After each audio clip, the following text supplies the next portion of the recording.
heel hook, on en voit en compétition, on en voit dans les super fights, on en voit à DCC. Aujourd'hui, je te montre comment te rendre à ces situations.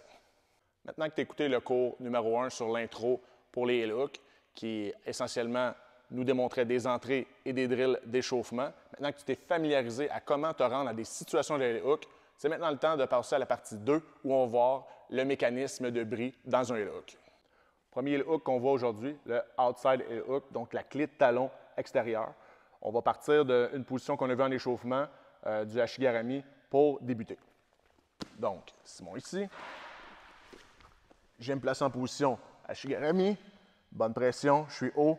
J'amène mon adversaire au sol. Dans cette situation, les points clés.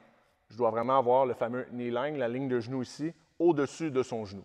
Si je suis comme ça ici, facile pour lui de s'échapper, je n'ai plus rien, je perds ma position. Donc, très important d'être tête serrée ici, au-dessus de son genou le plus possible. Donc, je maintiens une bonne pression. Mon pied ici, très important qu'il demeure, pas juste à sa hanche, mais même un peu plus comme ça. C'est la façon pour moi de stopper mon adversaire de monter et mon autre pied est en renforcement ici pour garder une bonne prise. Maintenant, c'est le temps d'exposer le talon.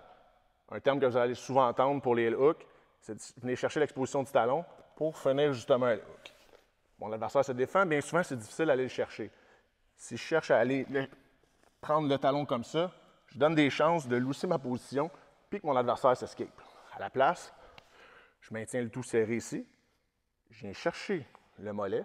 Et là, très important, ça doit rester serré ici. Ça ne doit pas bouger. C'est les hanches de mon adversaire qui vont bouger. Je viens chercher comme ça, je tire. Et le talon va tout de suite sur mon avant-bras comme ça. Très important, le pouce en l'air. Je ne veux pas être comme ça, sinon ça peut glisser facilement. Donc, je viens chercher, exposition. Mon pouce est près de son talon comme ça. Je vais revenir ici sur le côté. Je viens chercher une grip pour ma paume. Et là, je ne fais pas l'erreur de vouloir, en bon français, crinquer mon heel hook comme tout le monde pense. Ça donne une chance à mon adversaire d'avoir du momentum, exactement, et de me suivre pour s'échapper. À la place, je veux une position statique pour finir mon adversaire de la façon la plus efficace possible. Pour ma paume, je serre bien ici et je fais un peu de mécanique comme un armbar. Oui, je vais faire une torsion un peu ici, mais regardez, c'est surtout mes hanches qui vont pousser de cette façon pour venir chercher le heel hook et le finish. Deuxième partie, je vous montre une transition pour passer du outside heel hook au inside heel hook.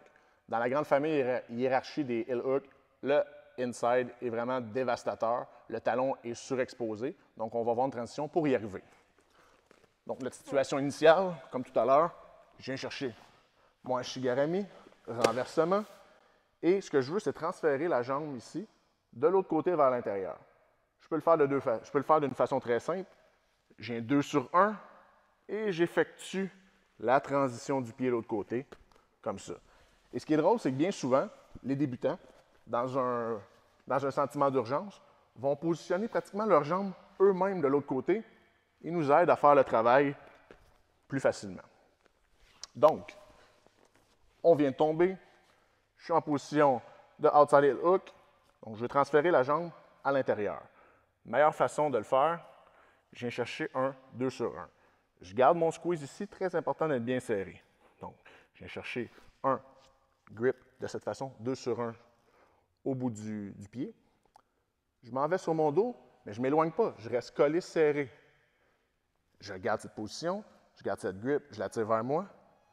Et ce que je fais, je viens sur mon dos et je transfère mes jambes de l'autre côté de cette façon pour finir en inside heel hook. Un autre angle pour bien le voir. Je viens chercher mon 2 sur 1. Je garde ma position très serrée en bas. Je transfère le pied de l'autre côté et j'amène mon pied qui est à la hanche à l'intérieur pour finir dans une position de inside heel hook. Troisième partie de notre cours d'introduction sur les heel hooks. On apprend comment bien finir un inside heel hook. On débute, comme tout à l'heure, pour la vidéo précédente où on voyait la transition. Je suis ici en outside, je viens chercher une grip 2 sur 1, je transfère les jambes en étant bien tête ici, je garde une pression là et je tire sur la jambe. Je transfère mes jambes de l'autre côté, je mets mon talon devant la jambe et on est en situation saddle où mes pieds sont quand même en sécurité. Donc, mon adversaire ne peut pas contrer mon attaque avec lui-même une attaque, à moins que je laisse mon pied traîner. Et donc, je protège mes deux pieds à l'intérieur ici.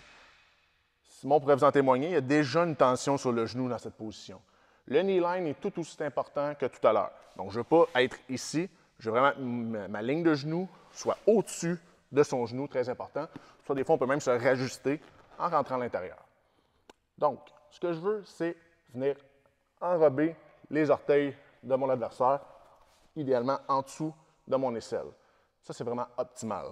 Déjà, juste en venant capter l'aisselle, avec mon aisselle, les orteils de mon adversaire, ça place le talon sur mon avant-bras, toujours le pouce en l'air. Le talon est très exposé déjà. Comme j'expliquais tout à l'heure pour le outside, c'est la même chose ici. Je ne veux pas crinquer en l'air et donner une opportunité à mon adversaire de créer du mouvement et de s'escaper. Ce que je veux, c'est le moins de mouvement possible.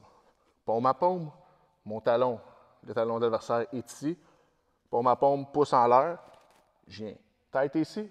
Oui, je vais aller chercher une torsion vers le haut, mais c'est surtout mes hanches qui vont faire tout le travail.